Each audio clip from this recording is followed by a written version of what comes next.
একদম অল্প সময়ে বানিয়ে নিতেই পারেন এই রকম দুর্দান্ত স্বাদের বিরিয়ানি। প্রথমে চিকেনটা ম্যারিনেট করে নেব।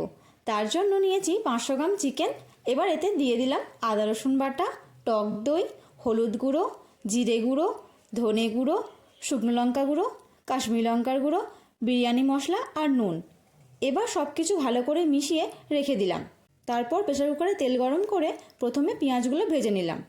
পেঁয়াজগুলো লাল লাল করে ভেজে কিছুটা তুলে নিলাম আর অল্প কুকারেই রেখে দিলাম। এবার এতে দিয়ে দিলাম জিরে, তেজপাতা, গোটা গরম মশলা আর গোটা গোলমরিচ। মশলার গন্ধ বেরিয়ে গেলে ম্যারিনেট করা চিকেনটাও দিয়ে দিলাম। এবার 5 মিনিট মতো মিডিয়াম হিটে চিকেনটা কষিয়ে দিয়ে দিলাম জল। এখানে জলটা আমি একটু বেশিই দেব। এবার প্রেসার কুকার ঢেকে হাই হিটে একটা সিটি দিয়ে দিলাম।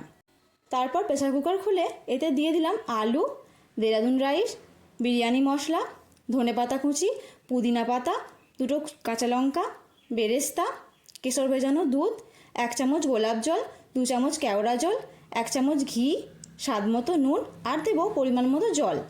জলটা এমনই দেবেন যাতে চালটা না ডোবে। এবার প্রেসার কুকার ঢেকে হাই হিটে একটা সিটি আর লো হিটে 5 মিনিট রেখে নামিয়ে গরম গরম পরিবেশন করলাম। প্রেসার কুকারে বিরিয়ানি করলে অবশ্যই অন্য পাত্রে ঢেলে নেবেন, এতে বিরিয়ানিটা ঝরঝরে হয়।